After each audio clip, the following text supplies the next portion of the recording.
Hello everyone, नमस्कार, राधे राधे, सभी को वंदे मातरम। क्या हालचाल। एसएससी सीएचएसएल का सपना मन में सजाए तो बैठे हो, पर तैयारी करने का मन भी है, मोटिवेशन भी है, पर जानना जरूरी है सर सीएचएसएल में किस किस प्रकार की पोस्ट होती है।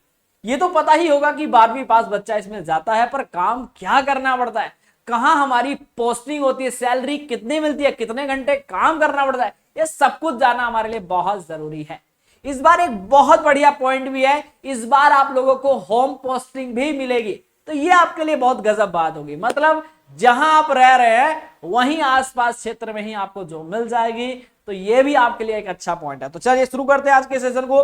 सभी को प्रणाम, राधे राधे, नमस्कार, जय हिंद, वंदे मातरम।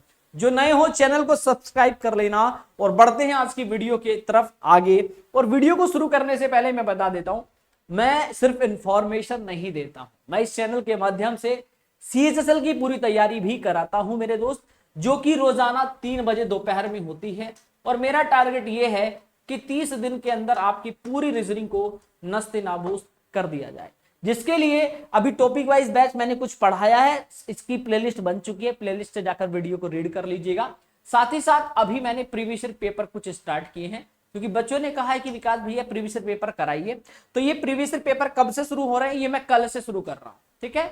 अभी तक हम लोगों ने क्या चला रखा था, topic wise daily per day एक चैप्टर होता है, चाहे वो क्लास 1.5 घंटे में खत्म हो, 2 घंटे में खत्म हो, पूरा चैप्टर खत्म होने के बाद ही क्लास, यानी वन शॉट क्लास मैं आपको दे रहा हूं, और बेसिक कंसेप्ट से एडवांस लेवल तक पर डे। तो ये आपके लिए बहुत बढ़िया साबित होने वाली है। बाकी कल से हम लोग प्रीवियस ईयर पेपर भी सॉल्व करने वाले हैं, और ऐसे की क्वेश्चन को देखते ऑप्शन देखेंगे और आंसर आप तुरंत बता देंगे, मैं ऐसे तरीके बताऊंगा आपको, ठीक है। तो रोजाना आपको क्या जुड़ना है, दोपहर 3 बजे। आइए शुरू करते हैं। बाकी एक वर्दी बैच हम लोग 5 तारीख से शुरू कर रहे हैं, तो आप लोग इसमें भी एनरोल कर सकते हैं। बैच 1 बजे शुरू होगा दोपहर में और खत्म होगा रात के 11 बजे। चलिए भैया आइए शुरू करते हैं। देखिए आपको पता है कि एसएससी का कैलेंडर आउट हो चुका है। एसएससी के कैलेंडर के अकॉर्डिंग हमारी जो ये वैकेंसीज है, सिलेक्शन फेज 14 आ चुका है, स्टेनोग्राफर आ चुका है। अब सीजीएल और सीएचएसएल दोनों पहले आएंगे, पर इस बार बताया जा रहा है कि सीएचएसएल पहले आएगा, सीजीएल बाद में आएगा।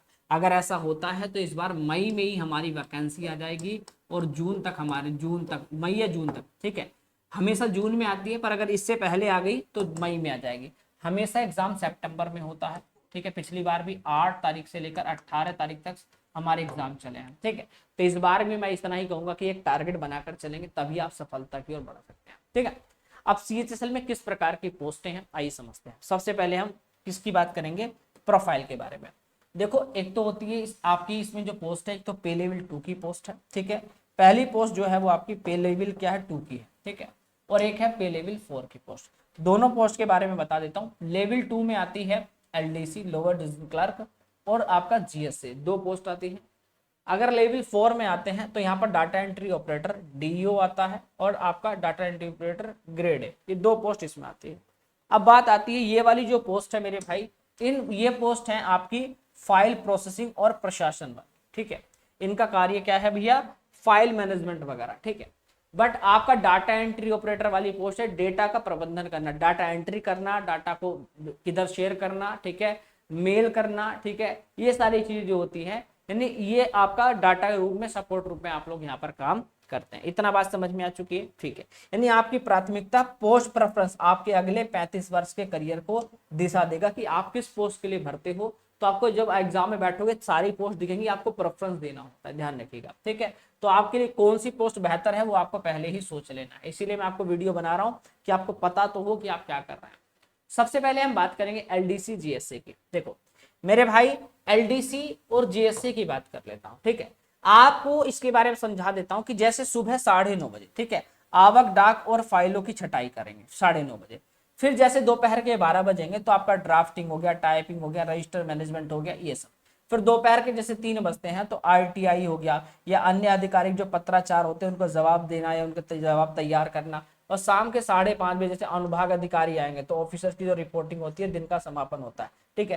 तो ये सब करना होता है। तो ये इस प्रकार आपकी प्रक्रिया है, ठीक है। बाकी आपका जॉब का टाइम एकदम फिक्स होता है, ठीक है। स्थिरता जॉब में है, तनाव मुक्त जॉब है, डेस्क आधारित है, कोई ये नहीं कि पूरे दिन गधे मजदूरी की तरह लगे हुए, ऐसा कोई वर्क नहीं है। डीओ में अगर आप जाते हो तो इसमें डाटा एंट्री हो गया, जैसे सरकारी जो डेटाबेस जो महत्वपूर्ण आंकड़े होते हैं उनको फिल करना और अपडेट करना। साथ ही साथ आईटीआई जो आपने देखा होगा, आईटी जो मैनेजमेंट होता है, यानी सामान्य आईटी सहायता और रिकॉर्ड का जो डिजिटलीकरण होता है वो सब चीजें। साथ ही साथ रिपोर्ट को जनरेट करना, ठीक है, नई नई जो जनरेशन आती है वरिष्ठ अधिकारियों के लिए एक्सेल हो गया, सॉफ्टवेयर आधारित जो रिपोर्ट तैयार करना, ये सब काम आपका होता है। यानी कि जो तकनीकी संचालन या सटीकता से सारे कामों को करना, ये आपका काम हो गया। साथ ही साथ पोस्टिंग का भूगोल ये है कि दिल्ली का बनाम अखिल भारतीय, मतलब देखो दिल्ली हब की बात करें तो मंत्रालय, जैसे आप देखो CSS हो गया, ठीक है, AFHQ हो गया, MEA हो गया, ये सभी क्या है, दिल्ली। अब आपको डिपेंड करता है आप भरना कहाँ चाहते हैं। देखो दो चीजें होते हैं, एक तो होता है शहरीकरण, जैसे आप जहां पर हो आपके क्षेत्र में आसपास जहां पर भी CHSL में जो भी डिपार्टमेंट होंगे, जहां पर अभी पोस्ट खाली होगी तो आप वहां के लिए अप्लाई कर सकते हैं। आप जब आप डालोगे होम एड्रेस अपना, तो अगर आपके आसपास विभाग है तो वहां पर मिल जाएगा, नियरेस्ट होम मिल सकता है। बट जो दिल्ली हब यानी अगर आप दिल्ली की पोस्टिंग, दिल्ली वाली जो भी पोस्ट में रहना चाहते हैं कि एक अच्छी लग्जरी जिंदगी जीना चाहते हो, तो वहाँ अपनी फैमिली के साथ अच्छा रह सको सारी चीज, तो वहाँ पे आपके लिए CSS में जा सकते हो, AFHQ हो गया, MEA हो गया। तो यहाँ पर लाभ ये मिलेगा, आजीवन दिल्ली में पोस्टिंग रहेगी, उत्कृष्ट मेट्रो लाइफ लाइन, अपनी फैमिली को अच्छी लाइफ दे सकते हो, अपने आप को अच्छा वहाँ घर बना सकते हो, फ्लैट ले सकते हो, मतलब काफी अच्छी जिंदगी बिता सकते हो, ठीक है, अपना गाँव बाहर से निकल जाओगे। ऑल इंडिया नेटवर्क भी इसमें होता है, जैसे विभाग हो गया, इसमें आपका CAG हो गया, है ना, CGDA हो गया, पोस्टल डिपार्टमेंट हो गया, ठीक है। इसका लाभ ये कि होम स्टेट आपको मिल जाता है, होम स्टेट मिल जाता है, पोस्टिंग की संभावना Tier 2, ठीक है, और या मतलब 2 से 3 शहरों का कम खर्च हो जाता है, ये मान चलिएगा।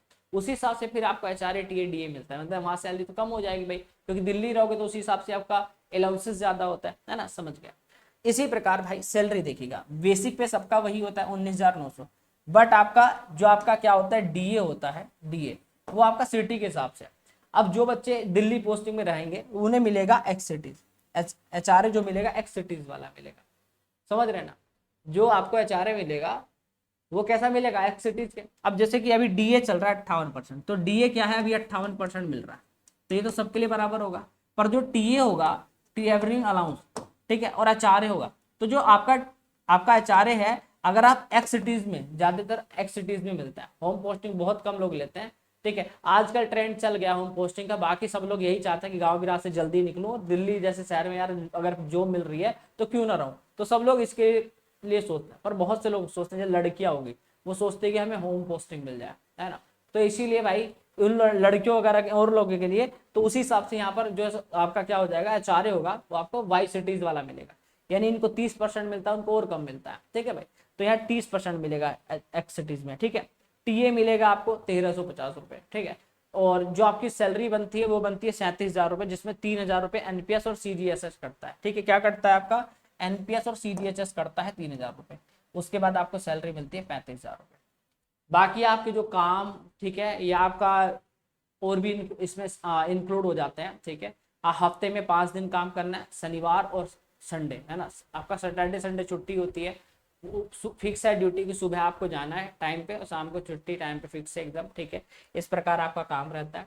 ये तो आपकी होगी पे लेवल 2 में, जिसमें LDC GSC हो गया। अगर लेवल 4 में जाओगे, DO डाटा एंट्री ऑपरेटर या data entry operator grade A में, तो वहां पर 25,500 बेसिक पे, DA 58% चल रहा है अभी उसी के हिसाब से, HRA 30% और आपका DA, ठीक है, 3,600 रुपये हो गया मान लो, ठीक है। मतलब कि आपका TA जो होगा, TA आपका मान लो 3,600 रुपये हो गया, तो 3,800 रुपये आपकी कटौती हुई, तो आपके सैलरी बनी 48,000, मिलेगी कितनी, 45,000, ठीक है। ये तो आपका मैं पहली सैलरी बता रहा हूँ, सिर्फ पहली सैलरी, आगे कितनी मिलेगी वो सोच भी नहीं सकते आप, ठीक है। तो ये आपका भी सोच रहे हो सर बहुत कम सैलरी है 35,000 रुपये, मैं क्या बोल रहा हूँ, LDC में ऐसे ऐसे दोस्त हैं जो अभी भी 56,000 कमा रहे हैं, ठीक है। तो वो पहली सैलरी है जिसमें आपका कोई एक्स्ट्रा अलाउंसेस नहीं इंक्लूड है, ठीक है भाई, ये प्योर सैलरी बता रहा हूँ। HRA का प्रभाव मैंने आपको बता दिया, शहर आपका वेतन, आपका शहर कैसा है उसी हिसाब से आपका वेतन तय होता है। एक्स सिटीज में मिलता है मेरे भाई, ध्यान रखिएगा 30%, जैसे दिल्ली, मुंबई, बेंगलुरु आदि ऐसे शहरों में, ठीक है। वाई सिटीज में आपको 20% HRA मिलता है, जैसे लखनऊ चले गए, जयपुर हो गया, आपका पटना हो गया, ऐसे। और जेड सिटीज में भी मिलता है सिर्फ 10%, मतलब जैसे छोटे छोटे शहर है जहाँ पर 1,000-2,000 में तो आपको कमरे मिल जाता है, रूम, यहाँ मिलेगा 7,000-10,000 में रूम, तो इसी हिसाब से आपको क्या HRA मिल रहा है, हाउस रेंट अलाउंस मिल रहे हैं ना।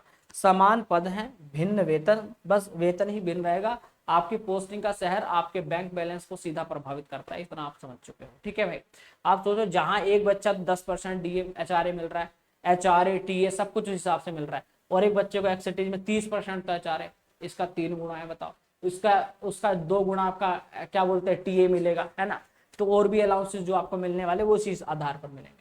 अब बात आती है यहाँ पर प्रमोशन की। देखो एलडीसी जीएससी की पोस्ट से प्रमोशन कितना फास्ट है समझा देता हूँ।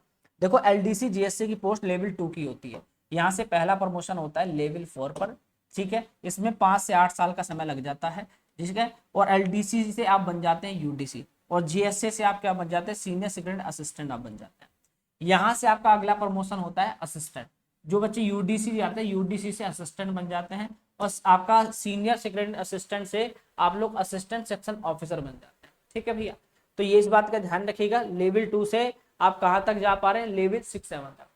यहाँ तक आप, यहाँ भी 5 से 8 साल का समय, यहाँ भी 5 से 8 साल का समय, पर यहाँ से आगे जो जाते हैं वो विभागीय परीक्षा, आपका जो एलडीसी यूडीसी का एक एग्जाम होता है उसको आप देंगे यहाँ पर, ठीक है, तब आप इसमें चले जाते हैं। अब यहाँ पर सिस्टम खत्म हो जाता है, फिर आप कहेंगे सर सेक्शन ऑफिसर कौन बनता है, फिर सर सेक्शन ऑफिसर जैसे अभी आपने सुना होगा D-SSB में एएसओ की पोस्ट आई थी ना, है ना, आई थी ना, तो वही तो है एएसओ, असिस्टेंट सेक्शन ऑफिसर। ये 2 तरीके से बनते हैं, एसएससी की परीक्षा के थ्रू और D-SSB की परीक्षाओं के थ्रू, 2 ही तरीके हैं, ठीक है। सेक्शन ऑफिसर, सेक्शन ऑफिसर ये राजपत्रित पद है, इसमें सब लोग नहीं जा पाते।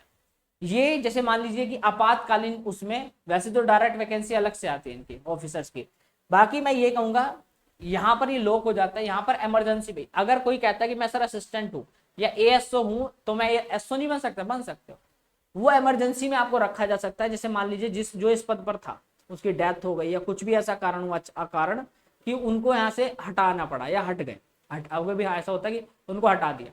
अब अचानक से डिपार्टमेंट में कुछ ऐसी चीजें चल रही कि अभी तुरंत हमें कोई एक ऐसा व्यक्ति वहां रखना है उस पद पे जो निर्णय ले सके और एक समझदार व्यक्ति हो सारी चीजें देखते हुए, तो इस व्यक्ति को प्रमोशन दे दिया जाएगा, ठीक है भाई। चलिए आगे बढ़ते हैं, बात आगे करते हैं मेरे भाई वेतन स्तर, ठीक है। तो लेवल 2 मैंने आपको बता दिया, एलडीसी जीएस से लेवल 2 की है और ये लेवल 4 की है।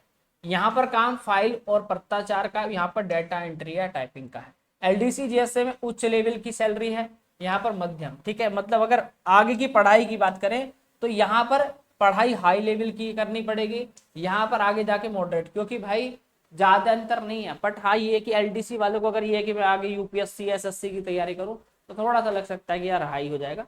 पोस्टिंग जो एलडीसी जीएसए वाले ज्यादातर पोस्टिंग दिल्ली में और अखिल भारतीय, ठीक है, और डीईओ में ज्यादातर दिल्ली ही रहती है, ठीक है। बाकी प्रमोशन की रहती है यहाँ स्थिर है, ठीक है, और यहाँ पर आपका लिमिटेड है, ठीक है। अब आपकी मर्जी है क्या करना चाहते हैं आप लोग, आपका अगला लक्ष्य क्या है, आप मुख्य लक्ष्य क्या है ये पहले सोच लीजिए। क्या आप यूपीएससी या सीजीएल की तैयारी करना चाहते हैं, यस तो एलडीसी इन सीएसएस और एएफएचक्यू निश्चित कार्य समय और दिल्ली पोस्टिंग ये आपके लिए सही है, यहाँ से आपके लिए सीजीएल का रास्ता भी खुल जाएगा, ठीक है। क्या आप अधिकारी अधिकतम शुरुआती वेतन चाहते हो, अधिक से अधिक वेतन, अगर आपको ये लग रहा है कि मुझे सर बहुत तगड़ी सैलरी चाहिए, ठीक है, और मुझे पहले कम सैलरी नहीं चाहिए, यहाँ पर लेवल 2 की सैलरी मिलेगी, पर यहाँ पोस्टिंग मतलब प्रमोशन बहुत फास्ट है। यहाँ पर क्या अगर आपको बस ये है कि पहली सैलरी तगड़ी मिल जाए तो भाई आप डीईओ में जाओ, डीएसीएजी में चले जाओगे, बेहतरीन सुझाव भाई, सैलरी है बढ़िया तगड़ी। और अगर आपको ये लग रहा है कि मुझे होम पोस्टिंग है, सर मुझे क्या हम होम पोस्ट जो होम स्टेट पोस्टिंग चाहते हैं तो क्या करें सर, आपके लिए सुझाव देता हूँ एलडीसी इन पोस्टल, ठीक है, एलडीसी इन पोस्टल या आपका सीएजी या आपका पासपोर्ट ऑफिस, ये आपके लिए मैं सजेस्ट करूंगा, ठीक है। जो आप एलडीसी की पोस्ट में भरते हो आप पोस्टल के लिए, सीएजी के लिए या आपका पासपोर्ट ऑफिस के लिए आप लोग अप्लाई कर सकते हैं। इतना क्लियर हो चुका है। अब बात आती है कि तैयारी का सही पद का चुनाव आपके लिए आधी जीत यहीं से हो जाती है। रणनीति आपके सामने है, अब समय की तैयारी, अब यही है कि लक्ष्य बनाओ, तैयारी करो, मेहनत करो, ठीक है। मेरे इस वीडियो का यही माध्यम था कि बहुत सारी ऐसी चीजें शायद आपको ना पता हो, मेरी वजह से आपको पता चले तो मेरे लिए भी प्राउड की बात होगी। बाकी पूरे यूट्यूब पर एक ऐसी वीडियो नहीं मिली मुझे, तो मैं ये सब बनाना मुझे सही लगा। बाकी थैंक यू सो मच, बताना जरूर कि वीडियो कैसी लगी। बाकी मैं कोई कभी पेड क्लास की इतनी चर्चा नहीं करता भाई, क्योंकि मैं फ्री कंटेंट देता हूँ, तो डेली दोपहर 3 बजे आओ, शानदार तरीके से ये टॉपिक वाइज पूरा प्लेलिस्ट में पड़ा हुआ है, जाकर कवर करो। साथ ही साथ अभी प्रीवियस पेपर मैं कल से शुरू कर रहा हूँ चैनल पे, दोपहर 3 बजे ही टाइम फिक्स रहेगा। बाकी इसको एनरोल करो और मैं आपको आने वाली, ठीक है, इसको एनरोल करो और जैसे ही कुछ हमारे प्रीवियस पेपर कवर हो जाते हैं तुरंत हम लोग फिर से चैप्टर वाइज, ये वन शॉट वीडियो है, एक चैप्टर के अंदर सब कुछ खत्म, ठीक है। इतना डिस्क्रिप्टिव पढ़ा रहा हूँ कि कई पेड कोर्स लेने की जरूरत ना पड़े, एकदम बेसिक कंसेप्ट के साथ सारी चीजें कवर करा रहा हूँ, ठीक है। तो जाकर एनरोल करो। शानदार वीडियो लगी हो तो लाइक, चैनल को सब्सक्राइब करिएगा and thank you so much. Love you, जय हिंद, जय भारत, वंदे मातरम।